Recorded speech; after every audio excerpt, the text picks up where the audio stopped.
नमस्कार साथियों, मैं सुमेश चौधरी आप सभी का गणित की सीरीज़ के नए वीडियो में स्वागत करता हूं। साथियों, प्रॉफिट एंड लॉस पढ़ रहे थे।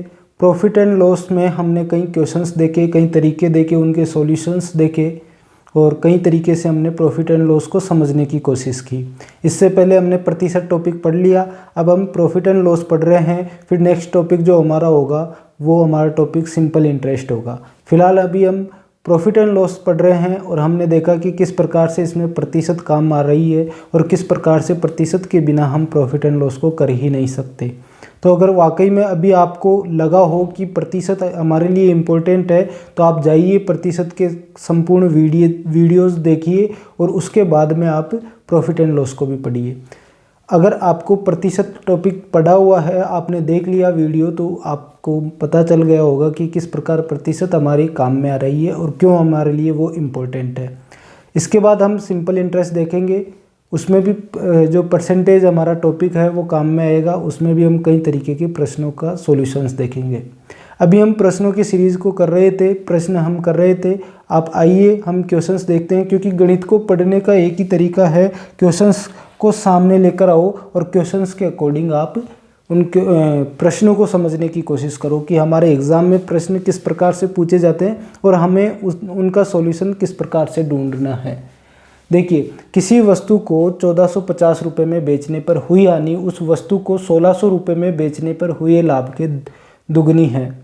वस्तु का क्रय मूल्य बताओ। देखो, ये क्या है, विक्रय मूल्य है कि किसी वस्तु को आपने 1450 रुपये में बेच दिया, तब आपको हानि हो गई। तब आपको क्या हो गई? हानि हो गई। और उस वस्तु को आपने 1600 रुपये में बेच दिया, तब आपको लाभ हो गया। जो हानि है, अब इसमें क्या कर रहा है कि किसी वस्तु को 1450 रुपये में बेचने पर हुई हानि उस वस्तु को 1600 रुपये में बेचने पर हुए लाभ की दुगनी है। मतलब जो हानि है वो लाभ की दुगनी है। अगर मान लीजिए आप कहो कि मुझे हानि या मुझे लाभ 1 हुआ है तो मेरे को हानि 2 होगी, मेरे को लाभ 100 हुए हैं तो मेरे को हानि 200 होगी, मतलब दोगुनी होगी। किससे? लाभ से। किससे? लाभ से। क्या होगी? दोगुनी। हानि। हानि क्या होगी? दोगुनी। तो ये समझ में आया क्या? प्रश्न समझ में आया क्या? किसी वस्तु को अगर आप 1450 रुपये में बेच रहे हो तो उस पर आपको हानि होती है और 1600 रुपये में बेचने पर लाभ होता है। लेकिन जब 1450 में बेचते हो, जो हानि होती है वो लाभ होने वाले लाभ के दोगुनी होती है। दोगुनी मतलब डबल होती है लगभग। तो आप मुझे बताइए कि जो ये 1450 रुपये का मूल्य है और एक मूल्य है आपके 1600 रुपये का जो प्राइस है, इसमें आप बेचते हो तो आपको हानि होती है और इसमें अगर आप बेचते हो तो आपको लाभ होता है। इसमें अगर आप बेचते हो तो लाभ होता है, इसमें बेचते हो तो हानि होती है। अगर मैं कहूँ कि दोनों के बीच का अंतर कितना है, दोनों के बीच का अंतर कितना है, तो दोनों के बीच का अंतर है 150 रुपये। 1450 और 1600 के बीच का जो अंतर है वो 150 रुपये हो गया ना। और 150 रुपये हो गया, इसका मतलब क्या हो गया कि अगर इसके बीच में कोई भी अगर संख्या थी उसमें से ये घटाएंगे तो हानि निकल कर आ जाएगी और उसमें इसमें से उसको घटाएंगे तो लाभ निकल कर आ जाएगा। तो हानि और लाभ को अगर मैं जोड़ता हूं तो मेरे पास 150 रुपये आएंगे कि नहीं आएंगे? मुझे बताइए। हानि और लाभ को मैं जोड़ता हूं तो 150 रुपये आएंगे। कैसे आएंगे? देखिए कि हानि कैसे होगी कि कोई भी संख्या यहाँ बीच की होगी, उसमें से अगर मैं 1450 को घटाऊंगा तो मेरे पास हानि निकल कर आएगी और 1600 में से उस संख्या को घटाऊंगा तो मेरे पास क्या निकल कर आएगा? मेरे पास ये लाभ निकल कर आएगा। कैसे निकल कर आएगा? देखिए, इसमें मान लीजिए कोई संख्या थी, वो x थी। x में से मैं 1450 घटाऊंगा तो क्या निकल कर आएगा? मेरे को बताइए। x में से 1450 घटाऊंगा तो मेरे पास निकल कर आएगी हानि। सही है कि नहीं है? फिर जोड़ा मैंने। अब लाभ क्या था कि 1600 में से मैं x घटाऊंगा, 1600 में से मुझे x घटाना है तो क्या निकल कर आएगा? लाभ। अब 150 कैसे आएंगे मैं बताता हूँ आपको कि अगर ब्रैकेट हटाओगे x माइनस 1450 रहेगा, ब्रैकेट हटाओगे तो 1600 प्लस का रह जाएगा और x जो है माइनस का हो जाएगा। मैंने पहले बताया था कि प्लस और माइनस गुणा होकर क्या होते हैं? माइनस, इसलिए यहाँ माइनस आ गया, और प्लस गुणा होकर क्या होते हैं? प्लस, इसलिए यहाँ पर प्लस आ गया। ठीक है, अब मुझे बताइए x है, एक x यहाँ माइनस का है, मतलब क्या हो गया कि x में से x को घटाएंगे तो 0 बचेगा ना, तो x का काम खत्म हो चुका है। अब 1600 प्लस का है और 1450 माइनस का है, तो प्लस के 1650 में से 1450 घटाएंगे तो 150 बचेगा ना, 150 बचेगा ना। ये आपके आ गया हानि प्लस लाभ 150 रुपये। उधर क्या आ गया? मैंने भी क्या कहा था कि हानि और लाभ मिलकर 150 रुपये हो जाएंगे, और 150 रुपये हमने कहाँ से निकाला? हमने इसके अंतर से निकाला, और ये आपके 150 रुपये मैंने सिद्ध करके बता दिया कि किस प्रकार से आपके 150 रुपये आएंगे। मैं डायरेक्टली लिख देता, कई स्टूडेंट्स प्रॉब्लम्स में आ जाते कि सर ये कैसे हो गया। ठीक है, अब मुझे बताइए कि हानि हो, एक तो क्या है? हानि है, और एक क्या है? लाभ है। एक क्या है? लाभ है। तो ये क्या बोल रहा है कि हानि जो है और लाभ का जो अनुपात है वो 2:1 है। हानि और लाभ का अनुपात 2:1 है। क्यों है? क्योंकि इसमें प्रश्न में कहा है कि जो हानि है वो लाभ के 2 गुनी है। अगर हानि लाभ के 2 गुनी है तो लाभ तो 1 रह जाएगा, हानि कितनी हो जाएगी? 2 अनुपात में। ठीक है, इसके बाद में अगर हम बात करें कि अगर इन दोनों को मैं जोड़ूंगा, अनुपात को, इन दोनों अनुपात को मैं जोड़ूंगा तो हानि प्लस लाभ 150 है। यहाँ पर अगर इन दोनों को जोड़ेंगे तो 3 हो जाएगा ना। अगर ये 3 हो गया तो मुझे बताइए 3 किसके बराबर है? हमने एक तरीका किया था जिसमें हम कई सारे प्रश्नों को करते हैं, वो 150 के बराबर है। 3 किसके बराबर है? 150 के बराबर है। 3 किसके बराबर है? वो 150 के बराबर है। तो 1 किसके बराबर हो जाएगा? 1 हो जाएगा ना। किसके बराबर? 50 के बराबर, क्योंकि आप 150/3 करोगे और फिर अगर आपको 2 निकालना है या 1 निकाल लो, दोनों में से कोई सा भी निकाल लो। मैं 1 ही निकालना चाहूँगा। अगर मैं 1 ही निकालना चाहूँगा तो 50 आ गया मेरे, क्योंकि 1 का तो निकल गया। फिर अपने को गुणा करने वाली प्रोसेस नहीं करनी है, थर्ड स्टेप, क्योंकि अपना 1 में निकल गया। अब मुझे बताइए लाभ अगर 50 रुपये था उसका 1600 रुपये में बेचने पर, एक किसका मान है? एक लाभ है, और लाभ का मान क्या हो गया? 50 रुपये। अब मुझे बताइए अगर आपने 1600 रुपये में कोई वस्तु बेची है तब जाके आपको लाभ हुआ है। 1600 रुपये में कोई वस्तु बेचने पर आपको लाभ हुआ है, और लाभ भी कितने का हुआ है? 50 का। तो मुझे बताइए 16 में से मैं 50 घटाऊंगा, 16 में से मैं 50 घटाऊंगा तो मेरे पास क्या आ जाएगा? क्रय मूल्य। और क्रय मूल्य आएगा कितना? 16 में से 50 घटाऊंगा तो क्रय मूल्य मेरे पास आ जाएगा 1550 रुपये।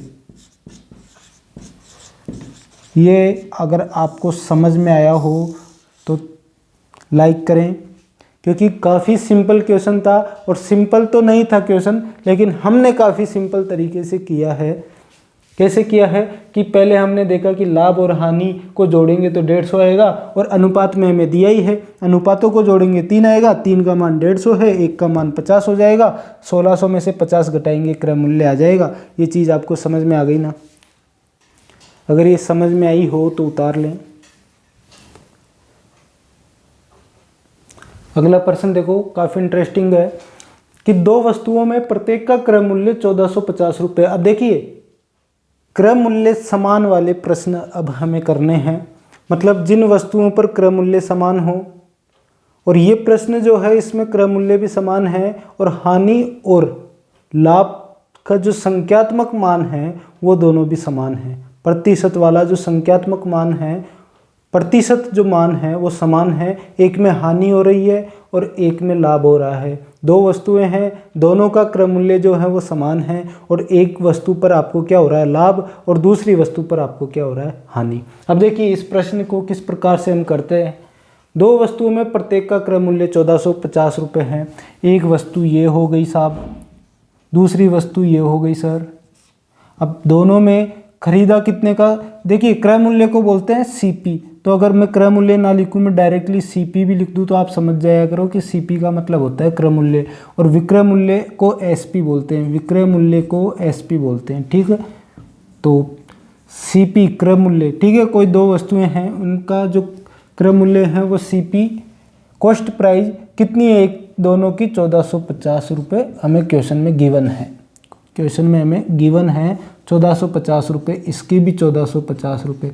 जो विक्रय मूल्य है वो दोनों में डिफरेंट है। इस पर तो क्या होता है, आपको लाभ होता है, कितने का होता है? 20% का। इस पर 20% का लाभ होता है, और इस पर लाभ नहीं होता, इस पर हानि होती है। कितने की होती है? 20% की हानि होती है। ठीक है, अब इस पे अगर 20% का लाभ होगा, मैं कहूँ एसपी निकालो, तो 100% तो सीपी था ही, और 20% और जोड़ देंगे तो 1450 का 120% निकालने को बोल रहा है हमें। और इसका अगर मैं हानि निकालूं तो 100% तो था ही, उसमें से 20% की हानि हो गई, तो विक्रय मूल्य 80% रह गया ना। तो 1450 का 80% निकाल लो, ये इसका विक्रय मूल्य आ गया। ये फर्स्ट वाली संख्या का विक्रय मूल्य एसपी है, ये दूसरी वाली संख्या का विक्रय मूल्य एसपी है। ठीक है, अब मुझे बताइए, जो दूसरी वाली वस्तु थी उसका ये विक्रय मूल्य हो गया, ये पहली वाली वस्तु का विक्रय मूल्य हो गया। अब इनको सोल्व कीजिए। अगर 2 जीरो है, दोनों जीरो को आप काट सकते हैं।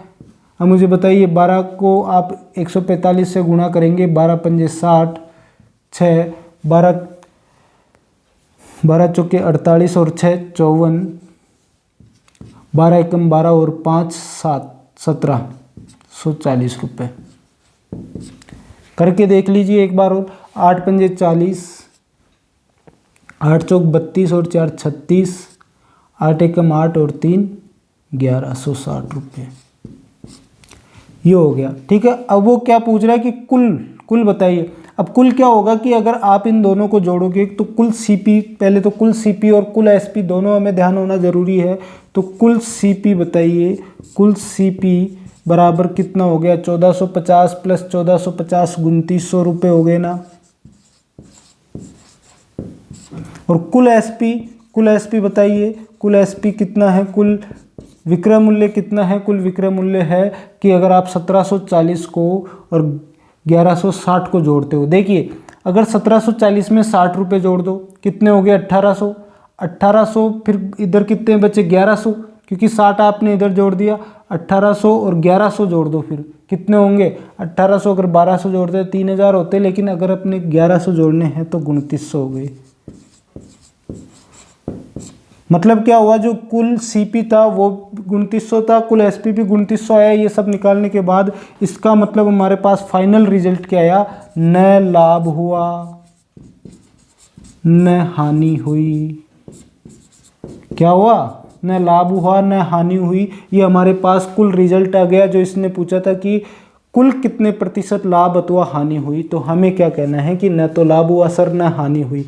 तो इसमें नोट डाल लो कि जब इस प्रकार के प्रश्न पूछे जाए, जब इस प्रकार का प्रश्न पूछे जाए कि क्रय मूल्य समान होने पर, क्रय मूल्य समान होने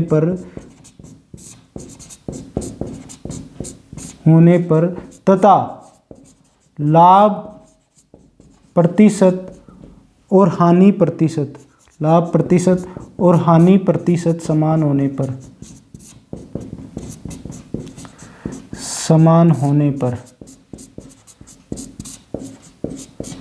न तो लाभ होगा, कुल न तो लाभ होगा, कुल न तो लाभ होगा और न हानि होगी।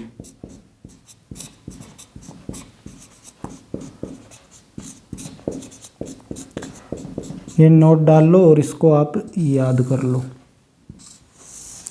याद ना करना चाहो तो ये हमारे पास बेसिक तरीका है ही कि हमें तो समझना है, हमें याद नहीं करना है। मेरे जैसे कोई स्टूडेंट हो जिनको समझना ज़्यादा पसंद है बजाय याद करने के, तो आप इस तरीके से कर सकते हो। और अगर आपको डायरेक्टली कि सर हमें अगर ये ध्यान हो तो हम 0 पर टिक कर देंगे कि ना तो लाभ हुआ ना हानि हुई, तो उनके लिए ये आप याद कर सकते हैं। ये क्वेश्चन कैसा लगा, समझ में आया तो बताइए, अच्छा लगा तो बताइए।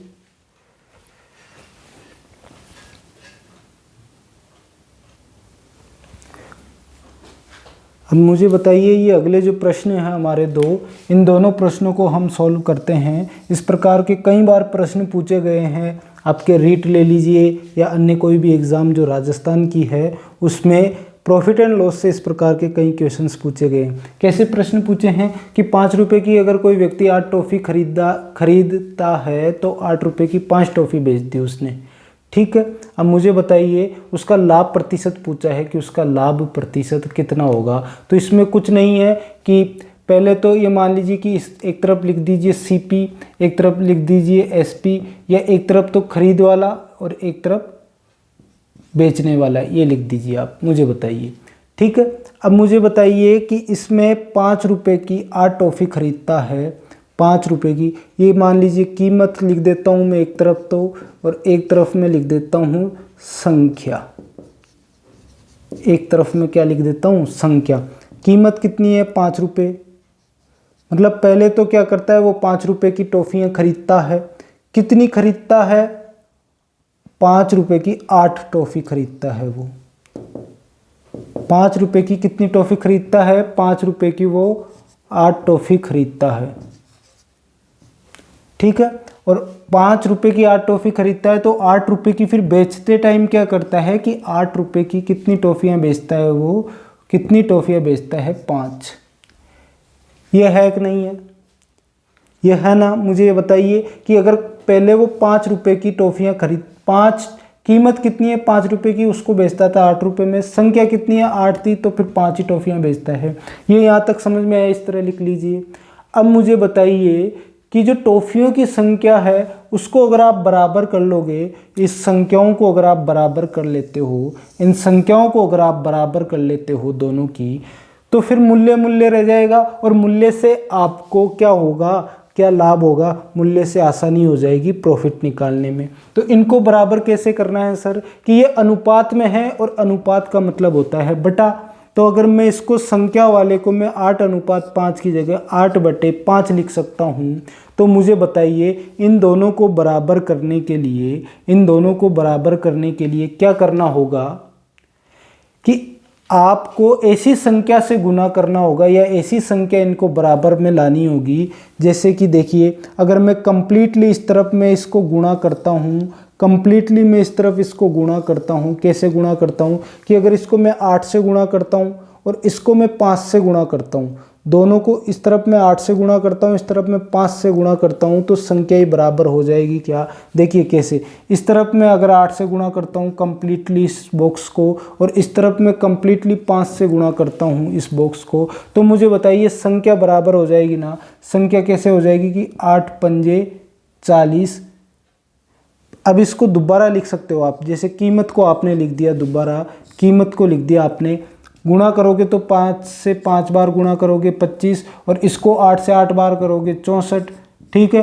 अब इसको 5 से 8 बार करोगे तो 40, ये क्या है संख्या है, ये क्या है संख्या है 40, और इसको 8 को 5 बार गुणा करोगे ये 40। इस तरह की संख्याएं आप बना लीजिए, इस तरह की संख्याएं आप बना लीजिए। तो लाभ प्रतिशत आपको पूछा है, आपको इसमें बताना क्या है, लाभ प्रतिशत बताइए। अब जब संख्या समान है, कीमत अलग आ रही है, तो आप इसमें देख के बता दीजिए कि अब आप किस प्रकार से निकालेंगे, वो चीज़ आप बताइए।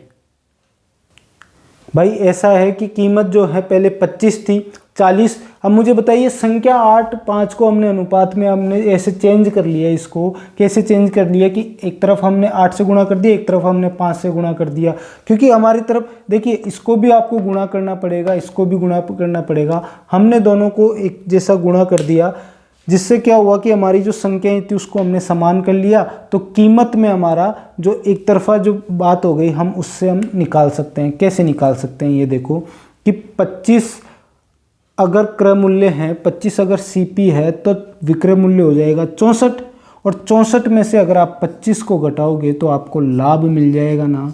64 में अगर आपको 64 रुपये में से 25 रुपये घटाओगे तो लाभ कितना हो जाएगा, ये देख लो कि अगर 14 में से 5 घटाओगे तो कितना बचेगा 9, और 5 में से 2 घटाओगे तो 3, 39 रुपये आपके बचे। कितने रुपए बचे आपके 39 रुपये। अब मुझे बताइए क्रय मूल्य कितना था, विक्रय मूल्य कितना हो गया, ये मैं आपको पता है क्या, ये बताइए जल्दी कि क्रय मूल्य इतना था, विक्रय मूल्य इतना है। इसके बाद में अगर आपके लाभ जो है वो 39 का हो गया, आपके अगर लाभ 39 का हो गया और आपके क्रय मूल्य 25 का था, और अगर आप गुणा करना चाहोगे 100 से क्यों, प्रतिशत में बदलने के लिए, तो 25 से इसको 4 बार गुणा करो। अब 4 को 25 से 4 बार काटा, 4 को इससे गुणा करोगे, 4 नाम 36 और 4 3 12 और 3 15, मतलब 156% का क्या हो गया, लाभ हो गया। समझ में आएगा कि 156% का क्या हो गया, लाभ हो गया। ये क्वेश्चन समझ में आया क्या? काफ़ी सिंपल क्वेश्चन है, कई बार इस प्रकार के क्वेश्चंस पूछे गए हैं और पूछता भी है। नेक्स्ट क्वेश्चन देखो, 40 रुपये के 40 पेन बेचने पर 25% का लाभ होता है, तो 4 रुपये में कितने पेन खरीदे? बहुत ही सिंपल है। अब हमें वस्तुएं नहीं दे रखी है, हमें क्रय मूल्य समान दे रखा है। हमें ये जो मूल्य है क्रय और विक्रय मूल्य वो 4 रुपये हैं दोनों का, फिर भी 25% का लाभ हो रहा है। तो अगर आप क्रय मूल्य, अगर ये मूल्य समान, कीमत समान दे रखा है, तो फिर आप छोड़ो, फिर आप डायरेक्टली इधर ना तो कीमत समान थी ना वस्तुओं की संख्या समान थी, इसलिए हमने या तो आप कीमत को समान कर लेते तो हम वस्तुओं से निकाल लेते, या आप वस्तुओं को समान कर लो तो हमने कीमत से निकाल लिया। हमने संख्या वस्तुओं की जो है वो समान कर ली। इधर जो कीमत की संख्या है वो ऑलरेडी समान है, हमें समान करने की ज़रूरत नहीं है। तो अब हमें निकालना किस चीज़ से है? अब हमें निकालना है संख्याओं से। अब हम संख्याओं से निकालना सीखेंगे। हमने पहले भी वस्तुओं से क्रय मूल्य, विक्रय मूल्य या लाभ या हानि जो प्रतिशत थी वो निकालना सीखा था वस्तुओं की संख्या से। इस प्रकार अब हम वस्तुओं की संख्या से हम लाभ प्रतिशत हमें दे रखा है और कितने पेन खरीदे, मतलब खरीदने वाले पेनों की संख्या बतानी है हमको। और वो कैसे बताएंगे मुझे बताइए। अगर वो 40 पेन बेचता है और उसको 25% का लाभ होता है, मैं कहूँ कि मैं अगर 5 पेन किसी से खरीद के लाया एक समान मूल्य में और उसी मूल्य में मैं उन 5 पेनों को बेच दूंगा, तो मुझे ना तो लाभ होगा ना हानि होगी। लेकिन मुझे लाभ कब होगा? उसी मूल्य में जब मैं 5 पेन से कम पेन बेचूंगा, तब मुझे पेनों का लाभ होगा। और क्रय मूल्य या जो उसका तुलना किससे की जाएगी? जितने मेरे जेब से लगे हैं। जैसे मैं कहूँ कि मेरे पास 5 पेन हैं और 5 में से मैंने 4 पेन उसी मूल्य पर बेच दिए जिस पर मैं खरीद के लाया, तो मुझे लाभ कितने पेन का हो गया? 1 पेन का मुझे लाभ हो गया, 1 पेन का मुझे लाभ हो गया। लेकिन मेरी जेब से पेन कितने लगे? मेरी जेब से 4 पेन लगे, मतलब 4 पेन का मूल्य ही मेरे जेब से लगा और बाकी मूल्य जो है एक्स्ट्रा वो 1 पेन मैंने बचा लिया, क्योंकि मैंने पेन बेचे 4। ठीक है, अगर मैं पेन 5 लाता और पेन में बेचता 6, तो मेरे 1 पेन का नुकसान होता, 1 पेन का नुकसान होता ना। और मेरी जेब से कितने पेन लगे? मेरी जेब से 6 पेन लगे हैं, 6 पेन लगे इस टाइम पर, क्योंकि ये मेरी जेब से लगे हैं। तो इससे तुलना की जाएगी, जो जेब से लगता है उससे तुलना। इस बार जेब से ये लगे हैं तो इससे तुलना की जाएगी। अब खरीदे गए पेनों की संख्या बताइए। देखिए मेरे को बताइए, अगर लाभ कब होगा? लाभ कब होगा? जब पेन लाभ कब, मुझे ये बताइए आप। लाभ क्या हुआ? जब पेन 4 पेन बेचे। अब जेब से कौन सा पेन लगा? बेचने वाला। जेब से कौन सा पेन लगा जब लाभ हुआ? बेचने वाला पेन लगा। तो अपने यहाँ पर बेचने वाला पेन कौन सा है? 40 पेन है। तो तुलना किससे करेंगे? 40 से करेंगे। निकालना क्या है कि कितने पेन आपने खरीदे थे, मतलब ज़्यादा पेन निकालने हैं, क्योंकि ज़्यादा खरीदोगे कम बेचोगे तभी तो लाभ होगा। ज़्यादा खरीदोगे कम बेचोगे तभी तो आपको लाभ होगा। तो मुझे ये बताइए आप, मुझे ऐसा बताइए कि 4 रुपये के 40 पेन आपने बेच दिए, जब जाकर आपको 25% का आपको लाभ होता है, तो तुलना 40 पेन से करनी है ना, क्योंकि आपको लाभ हुआ है। आपकी जेब से जो बेचने वाले पेन है वो लगे हैं, आपने और पेन बचा लिए। अब ये पूछ रहा आप खरीदे कितने पेन थे, मुझे बताइए कि अगर मैं 40 से तुलना करूंगा तो 40 का 25% क्या होगा? 40 का 25% तो लाभ होगा, और 40 का 125% क्या होगा? उन पेनों की संख्या आ जाएगी जो हम खरीद के लाए थे। 40 का 125% अगर आप निकालोगे, 40 का 125% अगर आप निकालोगे, तो उन पेनों की संख्या आ जाएगी जो आप खरीद कर लाए थे।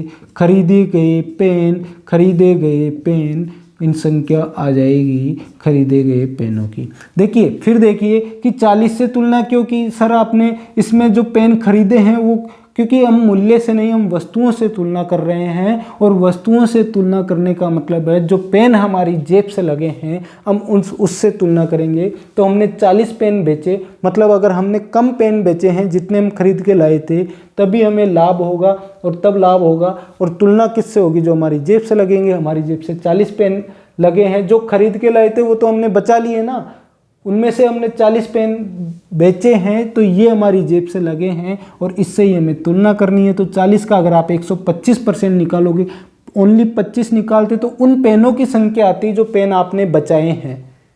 लेकिन 125% जब आप निकालोगे तो आपकी जेब से जो पेन लगे हैं और इसके अलावा आपकी जेब से पेन लगे हैं, उसके अलावा आपने कितने पेन और बचा लिए, टोटल मूल्य आएगा। देखिए 100% का मान जो पेन आपकी जेब से लगे हैं, 25% का मान जो पेन आपने बचा लिए हैं, और दोनों को जोड़ेंगे तो जो पेन आपने खरीद के लाए हो उनका मान आएगा। तो 40 का 125% खरीदे गए पेनों का मान आ जाएगा। अब 40 का 125% क्या आपको निकालना आता है क्या, का मतलब गुणा, और 125 का 125% हटाते ही हम क्या लगाते हैं, बटे में 100 लगाते हैं।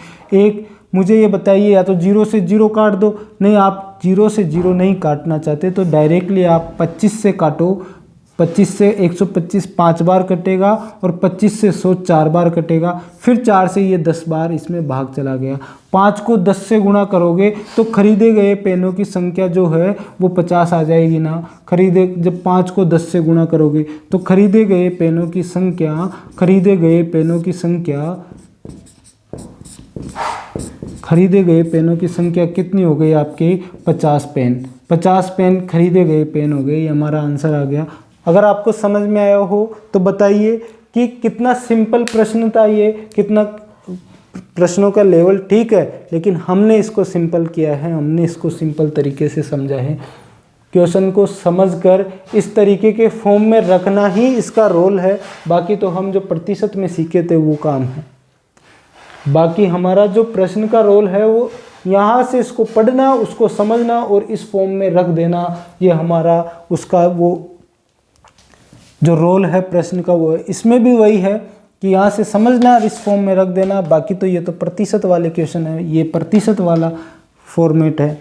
तो बताइए ये क्वेश्चन आपको अच्छे लगे तो बताइए, और इस प्रकार के कई प्रश्नों की हम जो प्रश्नावली है वो करते रहेंगे। प्रॉफिट एंड लॉस चल रहा है अभी हमारा, और कुछ टाइम और चलेगा। इसके बाद हम नेक्स्ट जो टॉपिक होगा साधारण ब्याज वो देखेंगे। अगर आपको क्लासेज अच्छी लगती है तो बताइएगा, आप बताते कम हो, जितने देखते हो उतने से कम, काफ़ी कम बताते हो। और अपने भाई बहन जो भी आपके रिश्तेदार हैं, दोस्त हैं, उन सभी को बताइए कि हमारे इस जो प्लेटफॉर्म है उस पर गणित की कक्षाएं चल रही हैं। 30 में से 30 नंबर लाने का पूरा टारगेट है, और इस बार हम 30 में से 30 नंबर गणित में कहीं नहीं छोड़ने वाले हैं। तो सबको बताइए।